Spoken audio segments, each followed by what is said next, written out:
Hey everyone, welcome to my YouTube channel. If you are new to my channel, then you can subscribe to my channel for more videos. Friends, today's topic is privatization and its need. First, we will discuss about its meaning. The transfer of a business, industry or service from public to private ownership and control is known as privatization. Privatization has occurred at all levels of government in many countries. Airport operations, electricity, transportation, petrol pumps, etc. all are examples of privatization. The reason is that the sector given to private authorities will work better and it will also reduce corruption. As you all know, the 21st century is the century or era of privatization. As you know, in developing countries, government sector is not very much developed. So, the government has decided to privatize many sectors of the countries. As a result, the income has increased and it has also increased the per capita income as well as the gross domestic product of these countries. Next, we will discuss about what are the needs of privatization. First is create new jobs.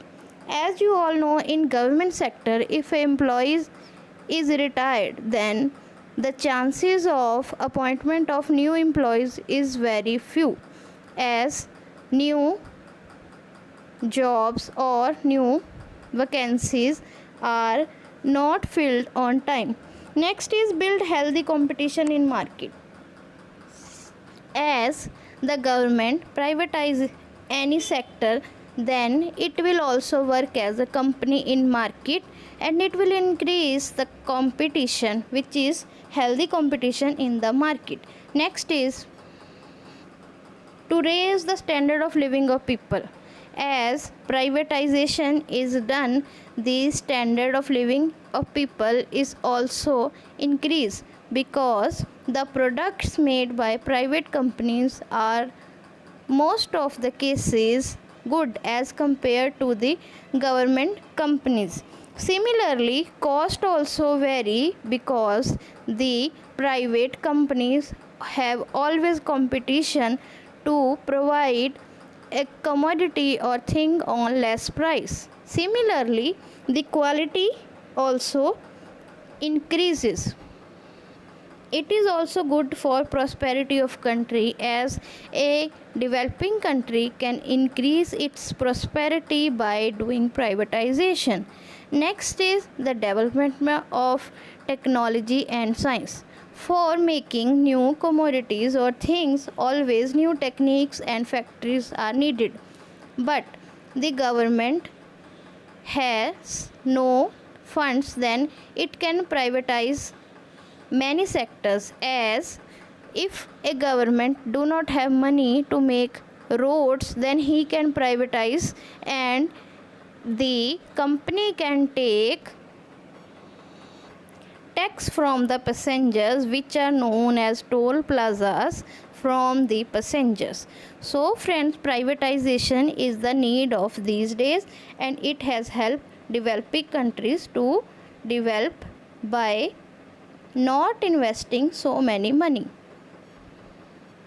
Next I will explain in Punjabi. ਨਿੱਜੀਕਰਨ ਨਿੱਜੀਕਰਨ ਤੋਂ ਭਾਵ ਹੈ ਕਿਸੇ ਦੇਸ਼ ਦੁਆਰਾ ਉਤਪਾਦਨ ਦੇ ਕਿਸੇ ਸੋਮੇ ਜਾਂ ਜਨਤਕ ਅਦਾਰਿਆਂ ਦਾ ਕਿਸੇ ਖੇਤਰ ਤੋਂ ਨਿੱਜੀ ਵਿਅਕਤੀ ਜਾਂ ਸੰਸਥਾ ਦਾ ਕੰਟਰੋਲ ਹੋਵੇ ਅਤੇ ਪ੍ਰਬੰਧ ਹੋਵੇ ਜਾਂ ਅਜਿਹੀ ਸਥਿਤੀ ਨਿੱਜੀਕਰਨ ਅਖਵਾਉਂਦੀ ਹੈ। ਦੋਸਤੋ, ਜਿਵੇਂ ਕਿ ਤੁਸੀਂ ਜਾਣਦੇ ਹੋ ਕਿ ਅੱਜ ਕੱਲ੍ਹ ਸਾਡੇ ਦੇਸ਼ ਵਿੱਚ ਨਿੱਜੀਕਰਨ ਦਾ ਦੌਰ ਵੱਧਦਾ ਹੀ ਜਾ ਰਿਹਾ ਹੈ। ਸਰਕਾਰ ਨੇ ਬਹੁਤ ਸਾਰੇ ਸੈਕਟਰਸ ਨੂੰ ਪ੍ਰਾਈਵੇਟਾਈਜ਼ ਕਰ ਦਿੱਤਾ ਹੈ। ਇਸ ਦੇ ਕੁਝ ਕਾਰਨ ਹਨ ਕਿ ਸਰਕਾਰੀ ਤੰਤਰ ਦੇ ਵਿੱਚ ਲਾਲ ਫੀਤਾਸ਼ਾਹੀ ਅਤੇ ਕਰਪਸ਼ਨ ਵੱਧਦੀ ਜਾ ਰਹੀ ਹੈ। ਇਸ ਦੇ ਅਧੀਨ ਬਹੁਤ ਸਾਰੇ ਸੈਕਟਰ ਆਉਂਦੇ ਹਨ, ਜਿਵੇਂ ਕਿ ਅੱਜ ਤੋਂ ਕੁਝ ਸਮਾਂ ਪਹਿਲਾਂ ਤੱਕ ਪੈਟਰੋਲ ਪੰਪ ਸਰਕਾਰੀ ਹੀ ਹੁੰਦੇ ਸਨ ਅਤੇ ਸਰਕਾਰ ਦੇ ਅੰਡਰ ਹੀ ਸਨ। ਪਰੰਤੂ ਅੱਜ ਕੱਲ੍ਹ ਤੁਸੀਂ ਦੇਖ ਸਕਦੇ ਹੋ ਕਿ ਬਹੁਤ ਸਾਰੀ ਨਿੱਜੀ ਕੰਪਨੀਆਂ ਨੇ ਵੀ ਪੈਟਰੋਲ ਪੰਪ ਬਣਾਏ ਹੋਏ ਹਨ। ਠੀਕ ਇਸੇ ਤਰ੍ਹਾਂ ਅੱਜ ਤੋਂ ਕੁਝ ਸਮੇਂ ਪਹਿਲਾਂ ਤੱਕ ਸਰਕਾਰੀ ਟਰਾਂਸਪੋਰਟ ਦੀਆਂ ਬੱਸਾਂ ਹੀ ਚੱਲਦੀਆਂ ਸਨ, ਪਰੰਤੂ 70s ਤੋਂ ਬਾਅਦ ਪ੍ਰਾਈਵੇਟ ਪਰਮਿਟ ਦੇਣੇ ਸ਼ੁਰੂ ਕਰ ਦਿੱਤੇ ਗਏ, ਜਿਸ ਦੇ ਨਾਲ ਕਿ ਪ੍ਰਾਈਵੇਟ ਬੱਸ ਚਾਲਕਾਂ ਦੇ ਨਾਲ ਪ੍ਰਾਈਵੇਟ ਟਰੱਕ ਆਪਰੇਟਰ ਅਤੇ ਹੋਰ ਟੈਕਸੀਆਂ ਜਾਂ ਇਸ ਤਰ੍ਹਾਂ ਦੇ ਸਾਧਨ ਸ਼ੁਰੂ ਹੋ ਗਏ। ਠੀਕ ਇਸੇ ਤਰ੍ਹਾਂ ਦੋਸਤੋ, ਜੇਕਰ ਨਿੱਜੀਕਰਨ ਕੀਤਾ ਜਾ ਰਿਹਾ ਹੈ ਤਾਂ ਇਸ ਦੇ ਪਿੱਛੇ ਸਰਕਾਰ ਦੀ ਫੇਲੀਅਰ ਵੀ ਹੈ ਅਤੇ ਇਸ ਦੇ ਨਾਲ ਸਰਕਾਰ ਦੇ ਕੋਲ ਫੰਡਸ ਦੀ ਕਮੀ ਨੂੰ ਵੀ ਮੰਨਿਆ ਜਾ ਸਕਦਾ ਹੈ, ਕਿਉਂਕਿ ਸਰਕਾਰ ਦੇ ਕੋਲ ਇੰਨੇ ਪੈਸੇ ਨਹੀਂ ਹੈ ਕਿ ਉਹ ਨਏ ਉਦਯੋਗ ਲਗਾ ਸਕੇ। ਇਸ ਕਰਕੇ ਉਹ ਕੁਝ ਸਰਕਾਰੀ ਸੈਕਟਰਾਂ ਨੂੰ ਨਿੱਜੀ ਕੰਪਨੀਆਂ ਦੇ ਹੱਥ ਵਿੱਚ ਦੇ ਦਿੰਦੀ ਹੈ ਅਤੇ ਉਸ ਦੇ ਵੱਟੇ ਪੈਸੇ ਪ੍ਰਾਪਤ ਕਰਦੀ ਹੈ। ਜਿਵੇਂ ਕਿ ਜੇ ਸਰਕਾਰ ਕੋਲ ਸੜਕਾਂ ਬਣਾਉਣ ਲਈ ਪੈਸੇ ਨਹੀਂ ਹਨ ਤਾਂ ਸਰਕਾਰ ਸੜਕਾਂ ਦਾ ਠੇਕਾ ਪ੍ਰਾਈਵੇਟ ਕੰਟਰੈਕਟਰਸ ਨੂੰ ਦੇ ਦਿੰਦੀ ਹੈ ਅਤੇ ਉਹ ਪ੍ਰਾਈਵੇਟ ਕੰਟਰੈਕਟਰ ਇਸ ਦੇ ਵੱਟੇ ਟੋਲ ਪਲਾਜ਼ਾ ਲਗਾ ਕੇ ਟੈਕਸ ਪ੍ਰਾਪਤ ਕਰਦੇ ਹਨ ਅਤੇ ਟੋਲ ਪਲਾਜ਼ਾ ਕੁਝ ਕਿਲੋਮੀਟਰ ਦੇ ਫਾਸਲੇ 'ਤੇ ਬਣਾਏ ਜਾਂਦੇ ਹਨ। ਇਸ ਤਰ੍ਹਾਂ ਸਰਕਾਰ ਦੇ ਪੈਸੇ ਵੀ ਨਹੀਂ ਲੱਗੇ ਅਤੇ ਉਸ ਦਾ ਕੰਮ ਵੀ ਹੋ ਗਿਆ। ਠੀਕ ਇਸੇ ਤਰ੍ਹਾਂ ਜੇਕਰ ਸੜਕ ਟੁੱਟਦੀ ਹੈ ਤਾਂ ਉਸ ਦੀ ਮੁਰੰਮਤ ਦੀ ਜ਼ਿੰਮੇਵਾਰੀ ਵੀ ਠੇਕੇਦਾਰ ਕੋਲ ਹੀ ਹੁੰਦੀ ਹੈ। ਸੋ 21ਵੀਂ ਸਦੀ ਨੂੰ ਨਿੱਜੀਕਰਨ ਦੀ ਸਦੀ ਕਿਹਾ ਗਿਆ ਹੈ, ਕਿਉਂਕਿ ਇਸ ਦੇ ਨਾਲ ਬਹੁਤ ਸਾਰੇ ਦੇਸ਼ਾਂ ਨੇ ਤਰੱਕੀ ਕੀਤੀ ਹੈ। ਸਰਕਾਰ ਕੋਲ ਕਈ ਵਾਰ ਮੁਲਾਜ਼ਮਾਂ ਦੀ ਕਮੀ ਹੁੰਦੀ ਹੈ। ਕਈ ਵਾਰ ਜੇਕਰ ਸਰਕਾਰੀ ਮੁਲਾਜ਼ਮ ਰਿਟਾਇਰ ਹੋ ਜਾਂਦੇ ਹਨ ਤਾਂ ਸਰਕਾਰ ਨਵੀਆਂ ਵੈਕੈਂਸੀਆਂ ਵੀ ਨਹੀਂ ਕੱਢਦੀ ਅਤੇ ਕਈ ਵਾਰੀ ਕੁਝ ਬੰਦਿਆਂ ਨੂੰ ਰੱਖਿਆ ਜਾਂਦਾ ਹੈ, ਉਹ ਵੀ ਬਹੁਤ ਹੀ ਘੱਟ ਤਨਖਾਹ 'ਤੇ, ਜਿਸ ਦੇ ਨਾਲ ਕਿ ਉਹ ਪੂਰੀ ਸ਼ਰਧਾ ਦੇ ਨਾਲ ਕੰਮ ਨੂੰ ਨੇਪਰੇ ਨਹੀਂ ਚਾੜ੍ਹਦੇ। ਇਸ ਤੋਂ ਅੱਗੇ ਹੈ ਕਿ ਇਸ ਦੀ ਲੋੜ ਕੀ ਹੈ। ਸਭ ਤੋਂ ਪਹਿਲੀ ਗੱਲ ਹੈ ਨਵੀਆਂ ਨੌਕਰੀਆਂ ਪ੍ਰਦਾਨ ਕਰਨਾ। ਜਿਵੇਂ ਕਿ ਮੈਂ ਪਹਿਲਾਂ ਦੱਸਿਆ ਕਿ ਸਰਕਾਰ ਨਵੀਆਂ ਨੌਕਰੀਆਂ ਨਹੀਂ ਕੱਢਦੀ, ਪਰੰਤੂ ਜਦੋਂ ਕਿਸੇ ਸੈਕਟਰ ਦਾ ਪ੍ਰਾਈਵੇਟਾਈਜੇਸ਼ਨ ਨਿੱਜੀਕਰਨ ਕਰ ਦਿੱਤਾ ਜਾਂਦਾ ਹੈ ਤਾਂ ਉਹ ਸੈਕਟਰ ਨਵੇਂ ਲੋਕਾਂ ਨੂੰ ਨੌਕਰੀ ਦਿੰਦਾ ਹੈ। ਬਾਜ਼ਾਰ ਵਿੱਚ ਚੰਗਾ ਮੁਕਾਬਲਾ ਪੈਦਾ ਹੁੰਦਾ ਹੈ, ਭਾਵ ਜਦੋਂ ਕੋਈ ਸੈਕਟਰ ਪ੍ਰਾਈਵੇਟ ਹੱਥ ਵਿੱਚ ਜਾਂਦਾ ਹੈ ਤਾਂ ਉਹ ਪ੍ਰਾਈਵੇਟ ਕੰਪਨੀ ਦੀ ਤਰ੍ਹਾਂ ਕੰਮ ਕਰਦੇ ਹਨ। ਤੁਸੀਂ ਜਾਣਦੇ ਹੋ ਪ੍ਰਾਈਵੇਟ ਕੰਪਨੀਆਂ ਦਾ ਇੱਕੋ ਇੱਕ ਮੰਤਵ ਹੁੰਦਾ ਹੈ ਵੱਧ ਤੋਂ ਵੱਧ ਲਾਭ ਕਮਾਉਣਾ। ਇਸ ਲਈ ਉਹ ਇਸ ਤਰ੍ਹਾਂ ਦੀਆਂ ਵਸਤੂਆਂ ਜਾਂ ਇਸ ਤਰ੍ਹਾਂ ਦੀਆਂ ਸਰਵਿਸਿਜ਼ ਪ੍ਰੋਵਾਈਡ ਕਰਦੇ ਹਨ ਜਿਨ੍ਹਾਂ ਦਾ ਕਿ ਮੁੱਲ ਵੀ ਘੱਟ ਹੁੰਦਾ ਹੈ ਅਤੇ ਨਾਲ ਹੰਢਣਸਾਰ ਵੀ ਹੁੰਦੀਆਂ ਹਨ। ਇਸ ਦੇ ਨਾਲ ਹੋਰ ਪ੍ਰਾਈਵੇਟ ਕੰਪਨੀਆਂ ਦੇ ਵਿੱਚ ਕੰਪੀਟੀਸ਼ਨ ਵੱਧ ਜਾਂਦਾ ਹੈ ਅਤੇ ਇਸ ਦਾ ਗ੍ਰਾਹਕ ਨੂੰ ਫਾਇਦਾ ਹੋ ਜਾਂਦਾ ਹੈ ਅਤੇ ਉਸ ਨੂੰ ਘੱਟ ਮੁੱਲ ਵਿੱਚ ਵਧੀਆ ਚੀਜ਼ ਜਾਂ ਸਰਵਿਸ ਪ੍ਰੋਵਾਈਡ ਹੋ ਜਾਂਦੀ ਹੈ। ਲੋਕਾਂ ਦੇ ਜੀਵਨ ਪੱਧਰ ਨੂੰ ਉੱਚਾ ਚੱਕਣ ਵਿੱਚ ਵੀ ਨਿੱਜੀਕਰਨ ਦਾ ਬਹੁਤ ਵੱਡਾ ਹੱਥ ਹੈ। ਜਿਵੇਂ ਕਿ ਤੁਸੀਂ ਜਾਣਦੇ ਹੋ ਕਿ ਸਰਕਾਰੀ ਤੰਤਰ ਜਿਹੜੇ ਕਿ ਦੇਸ਼ ਹੱਲੇ ਵਿਕਸਿਤ ਨਹੀਂ ਹਨ ਪੂਰੀ ਤਰ੍ਹਾਂ, ਜਿਨ੍ਹਾਂ ਨੂੰ ਡਿਵੈਲਪਿੰਗ ਕੰਟਰੀਜ਼ ਜਿਵੇਂ ਕਿ ਸਾਡਾ ਭਾਰਤ ਹੈ, ਉਸ ਦੇ ਵਿੱਚ ਸਰਕਾਰੀ ਤੰਤਰ ਦੁਆਰਾ ਬਣਾਈਆਂ ਗਈਆਂ ਚੀਜ਼ਾਂ ਜਾਂ ਪ੍ਰੋਵਾਈਡ ਕੀਤੀਆਂ ਗਈਆਂ ਸਰਵਿਸਿਜ਼ ਇੰਨੀਆਂ ਵਧੀਆ ਨਹੀਂ ਹੁੰਦੀਆਂ। ਪਰੰਤੂ ਜਦੋਂ ਪ੍ਰਾਈਵੇਟਾਈਜੇਸ਼ਨ ਹੋ ਜਾਂਦੀ ਹੈ ਤਾਂ ਲੋਕਾਂ ਨੂੰ ਚੀਜ਼ਾਂ ਈਜ਼ੀਲੀ ਅਵੇਲੇਬਲ ਹੁੰਦੀਆਂ ਹਨ, ਜਿਸ ਦੇ ਨਾਲ ਉਹ ਆਪਣੀ ਨੈਸੈਸਿਟੀਜ਼ ਦੇ ਨਾਲ ਲਗਜ਼ਰੀਜ਼ ਵੱਲ ਵੀ ਵੱਧਦੇ ਹਨ ਅਤੇ ਜਿਸ ਦੇ ਨਾਲ ਉਹਨਾਂ ਦਾ ਜੀਵਨ ਪੱਧਰ ਉੱਚਾ ਚੁੱਕਿਆ ਜਾਂਦਾ ਹੈ। ਦੇਸ਼ ਦੀ ਖੁਸ਼ਹਾਲੀ ਵਿੱਚ ਵੀ ਸਹਾਇਕ ਹੈ, ਕਿਉਂਕਿ ਜਦੋਂ ਲੋਕਾਂ ਨੂੰ ਚੀਜ਼ਾਂ ਘੱਟ ਮੁੱਲ 'ਤੇ ਜਾਂ ਸਰਵਿਸਿਜ਼ ਘੱਟ ਮੁੱਲ 'ਤੇ ਵਧੀਆ ਗੁਣਵੱਤਾ ਦੀ ਮਿਲਦਾ ਹੈ ਅਤੇ ਲੋਕਾਂ ਦੇ ਖਰੀਦਣ ਦੀ ਸ਼ਕਤੀ ਵੀ ਵੱਧਦੀ ਹੈ ਅਤੇ ਲੋਕਾਂ ਨੂੰ ਜਦੋਂ ਨਵੀਆਂ ਨੌਕਰੀਆਂ ਮਿਲਦੀਆਂ ਹਨ, ਉਹਨਾਂ ਦਾ ਸਟੈਂਡਰਡ ਆਫ ਲਿਵਿੰਗ ਵੱਧਦਾ ਹੈ ਤਾਂ ਉਹ ਟੈਕਸ ਵੀ ਦਿੰਦੇ ਹਨ, ਜਿਸ ਦੇ ਨਾਲ ਕਿ ਸਰਕਾਰ ਦੀ ਇਨਕਮ ਵਿੱਚ ਵੀ ਵਾਧਾ ਹੁੰਦਾ ਹੈ। ਅਤੇ ਠੀਕ ਇਸੇ ਤਰ੍ਹਾਂ ਹੀ ਜੇਕਰ ਅਸੀਂ ਐਗਜ਼ਾਮਪਲ ਲਈਏ ਕਿ ਜੇਕਰ ਟੈਲੀਵਿਜ਼ਨ ਸਰਕਾਰੀ ਮੁੱਲ 'ਤੇ 10,000 ਰੁਪਏ ਦਾ ਉਪਲਬਧ ਹੈ, ਪਰੰਤੂ ਜੇਕਰ ਸਰਕਾਰ ਨੇ ਟੈਲੀਵਿਜ਼ਨ ਬਣਾਉਣ ਦਾ ਠੇਕਾ ਕਿਸੇ ਪ੍ਰਾਈਵੇਟ ਕੰਪਨੀ ਨੂੰ ਦੇ ਦਿੱਤਾ, ਇਹ ਸਿਰਫ ਇੱਕ ਐਗਜ਼ਾਮਪਲ ਹੈ, ਤਾਂ ਉਹ ਕੰਪਨੀ 5,000 ਵਿੱਚ ਟੈਲੀਵਿਜ਼ਨ ਜਿਸ ਦੇ ਵਿੱਚ ਨਵੇਂ ਫੰਕਸ਼ਨ ਹਨ ਬਣਾ ਕੇ ਬਾਜ਼ਾਰ ਵਿੱਚ ਪੇਸ਼ ਕਰੇਗੀ।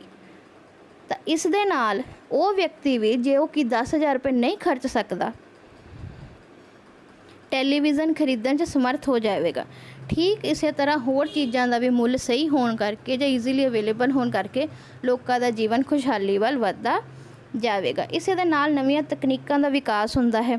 ਜਦੋਂ ਕੋਈ ਸੈਕਟਰ ਪ੍ਰਾਈਵੇਟ ਹੁੰਦਾ ਹੈ ਤਾਂ ਉਹ ਕੰਪਨੀ ਦਾ ਮਾਲਕ ਕਿਸੇ ਵੀ ਚੀਜ਼ ਨੂੰ ਬਣਾਉਣ ਲਈ ਫੈਕਟਰੀ, ਕਾਰਖਾਨਾ, ਨਵੀਆਂ ਤਕਨੀਕਾਂ ਦਾ ਇਸਤੇਮਾਲ ਕਰਦਾ ਹੈ। ਜਿਵੇਂ ਕਿ ਪਹਿਲਾਂ ਕਈ ਚੀਜ਼ਾਂ ਹੱਥ ਨਾਲ ਬਣਦੀਆਂ ਸਨ, ਪਰੰਤੂ ਹੌਲੀ ਹੌਲੀ ਮਸ਼ੀਨਾਂ ਦੀ ਵਰਤੋਂ ਸ਼ੁਰੂ ਹੋ ਗਈ। ਜਿਵੇਂ ਕਿ ਅਸੀਂ ਫੁਲਕਾਰੀ ਦੀ ਕਢਾਈ ਵਾਲੇ ਦੁਪੱਟੇ ਦੀ ਐਗਜ਼ਾਮਪਲ ਲੈਂਦੇ ਹਾਂ। ਜੇਕਰ ਹੱਥ ਨਾਲ ਬਣਾਇਆ ਜਾਵੇ ਤਾਂ ਮੁੱਲ ਵੀ ਜ਼ਿਆਦਾ ਲੱਗਦਾ ਹੈ ਅਤੇ ਟਾਈਮ ਵੀ ਬਹੁਤ ਲੱਗਦਾ ਹੈ, ਪਰੰਤੂ ਜੇਕਰ ਮਸ਼ੀਨ ਲਗਾ ਲਈ ਜਾਵੇ ਤਾਂ ਉਸ ਦੇ ਵਿੱਚ 1 ਘੰਟੇ ਵਿੱਚ ਹਜ਼ਾਰਾਂ ਫੁਲਕਾਰੀ ਦੇ ਦੁਪੱਟੇ ਬਣਾਏ ਜਾ ਸਕਦੇ ਹਨ। ਸਮਾਂ ਘੱਟ ਲੱਗਣ ਨਾਲ, ਮੁੱਲ ਘਟਣ ਦੇ ਨਾਲ ਜਿਹੜੀ ਫੁਲਕਾਰੀ ਸਾਨੂੰ 1000 ਰੁਪਏ ਦੀ ਮਿਲਦੀ ਸੀ ਉਹ ਸਾਨੂੰ 200 'ਚ ਵੀ ਮਿਲ ਸਕਦੀ ਹੈ। ਇਸ ਤਰ੍ਹਾਂ ਨਵੀਂ ਟੈਕਨੀਕ ਦੀ ਵੀ ਖੋਜ ਹੋਈ, ਫੈਕਟਰੀ ਵੀ ਲੱਗੀ, ਨਵੀਂ ਮਸ਼ੀਨ ਵੀ ਆਈ, ਲੋਕਾਂ ਨੂੰ ਰੁਜ਼ਗਾਰ ਵੀ ਮਿਲਿਆ ਅਤੇ ਸਾਨੂੰ ਚੀਜ਼ ਵੀ ਵਧੀਆ ਮਿਲ ਗਈ। ਸੋ ਫਰੈਂਡਸ, ਇਹ ਐਕਸਪਲੇਨੇਸ਼ਨ ਨਿੱਜੀਕਰਨ ਅਤੇ ਉਸ ਦੀ ਲੋੜ ਦੀ। ਜੇਕਰ ਤੁਹਾਨੂੰ ਮੇਰੀ ਵੀਡੀਓ ਚੰਗੀ ਲੱਗੀ ਹੈ ਤਾਂ ਇਸ ਨੂੰ ਲਾਈਕ ਕਰੋ ਅਤੇ ਵੱਧ ਤੋਂ ਵੱਧ ਲੋਕਾਂ ਨਾਲ ਸ਼ੇਅਰ ਕਰੋ। Like, share and subscribe to my channel for more videos. Till then, take care. God bless you all.